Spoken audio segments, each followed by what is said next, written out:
አረቢያ ደማም ላይ እንግዲህ መክተብ ውስጥ እንደዚህ ቀጥቅጠው እንደዚህ ገለዋታል። ተመልከቱ ፊቷን።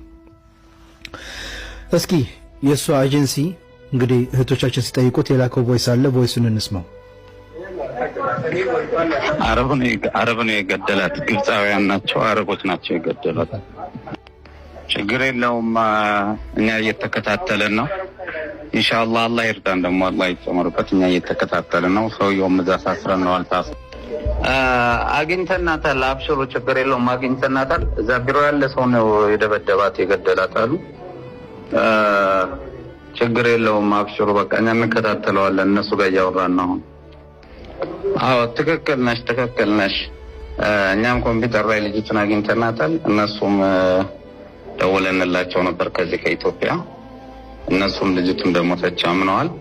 የገደላትም አሊ የሚባለው ሰራተኛ ነው። እሱም በህግ ቁጥጥር ስር ውሏል። ኢንሻአላህ አላህ ይርዳን። ደግሞ እስከመጨረሻው ክሱንም እንትን እንላለን። እዚህ ቤተሰቦቿንም እንነግራለን። አስክሬኑም ወደ ሀገር የሚገባበትን መንገድ እንትን እያልን እያወራን ነው። ልጁንም አሳስረናል። ኢንሻአላህ ሁሉም ነገር ይስተካከላል። እንግዲህ እንደሰማችሁት ነው። እኔም እህቶቼ እንግዲህ ደውለህ አናግረው ብሎኝ አጀንሲው ጋር ስልክ ደውዬ አንስቶልኝ ጠየቁት። እንዴት ነው ልጅቷ የሞተችው? እንደዚህ አይነት መንገድ ሰምቻለሁ ስለው፣ አዎ እንደዚህ ነው፣ ጉዳዩን ህግ ይዞታል። ኦኬ አንተ ይሄን ነገር ማን የነገረህ ስለው፣ እዛ ያለው መክተቡ ነው እንደዚህ የነገረኝ አለ። የመክተቡን ቁጥር ስጠኝ አልኩት። የመክተቡን ቁጥር እልክልሃለሁ ብሎኝ ለሰዓታት የጠበቅኩት የልጅቷን ሙሉ ፓስፖርት ስጠኝ ሲስተም ላይ ላይ ትፈልጋለሁ አልኩት።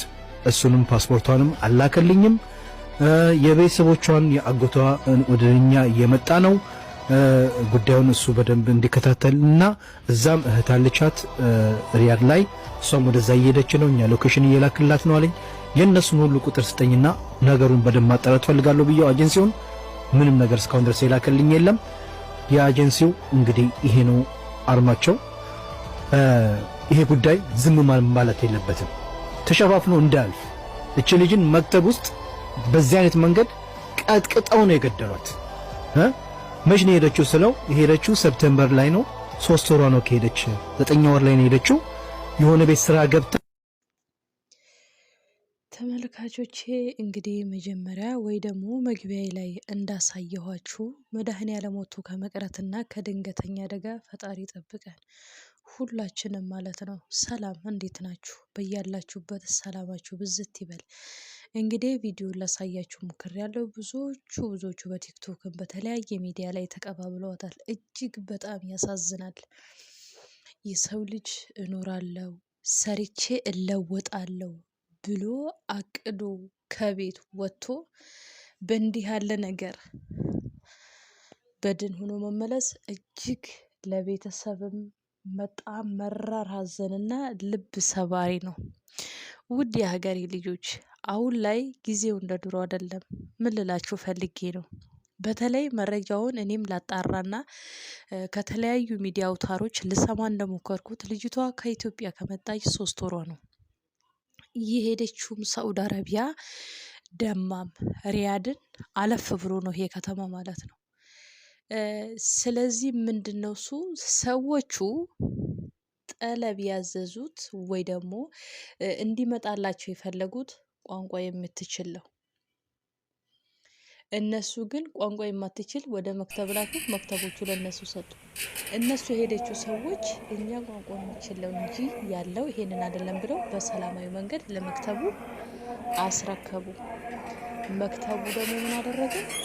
እንዴት ቋንቋ ትችይም ብሎ ከኤጀንሲው ጋራ ኢትዮጵያ ካለው ጋራ ሲጋጩ ቀጥቅጦ ገደላት ማለት ነው። ይሄ ማለት ምን መሰላችሁ? አንድ ሰው ኪሳራ ይደርስበታል ከዛ ሲመጣ። ይሄ ነገር የዛሬ 2 ወር በተለያየ በጓደኛዬ እንደዚህ አይነት ሰዎች ታመሰጥ ሰው ታመላል እንትን ነበረ። ሰዎችን አንድ ቢሮ እንደዚህ መሄድ ትችላላችሁ ብላ ቢሮ ትሰጥ ነበረ። የደረሰባትን ነገር ልንገራችሁ። ልጅቷ ቋንቋ ሳትችል ቋንቋ እችላለሁ ብላ በሌላ ቮይስ የላከችው ይችላል ብለው ገንዘቡን ትለው ሁሉም ብሎ እየተሄዳለ ጆርዳን ትሄዳለች። ጆርዳን ስትሄድና ስትደርስ ልጅቷ ቋንቋ አትችልም። ከነም ሄዳ ማታቀም ይሄንን ሊያደርጉና ይሄንን ስቃይና መከራ እንዲቀምሱ ዋናው ተጠያቂው አንደኛ የኢትዮጵያ ኤምባሲ ነው። የኢትዮጵያ ሳይንሳይ የመጣበት ኤጀንሲ ይሄንን የመጣችበትን ኤጀንሲ እሱ ነው ኃላፊነቱንና መወጣት። የዚህ የልጅ ሞት መንስኤ ምክንያት ያ ኤምባሲ ነው። ሰዎቹ ትምጣሉት ሌላ እነሱ የሚልኩት ሌላ። እሺ በሰላማዊ መንገድ እነሱ አስረከቡ፣ እኛ ይሄንን አይደለም ፈልገው ብሎ ጭራሽ ዜጋችን ባልሆነ በመስሪ ተደብድባ ህይወቷ አለፈ።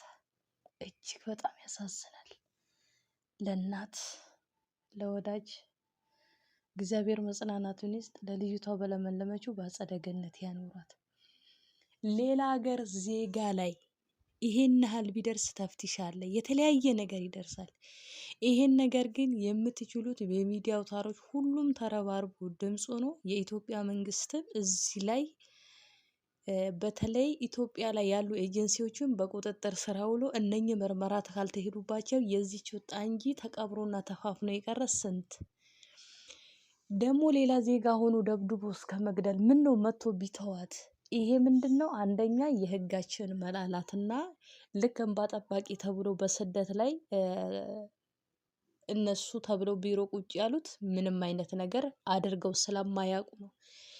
ይሄን ያህል የተደፈርነው የሞት ነው። ምን ልላችሁ ፈልጌ ነው፣ በተለይ አሁንም ደላሎችና ኤምባሲ ሆናችሁ የምትሰሩ ሰውን አትፈሩም፣ እግዚአብሔርን ፍሩ። ቋንቋ የማይችልን አዎ አይችልም በሉና እንደዛ ላኩ። ቋንቋ የማይችል ለገንዘብ ብላችሁ ለብር ብላችሁ ለሆድ ብላችሁ የሰው ህይወት የምትቀጥፉ የምትበሉ አረመኔ ጨካኞች። በእርግጥ ቀጥቅጦ የገደላት ልጅ ተይዟል እያሉ ነው።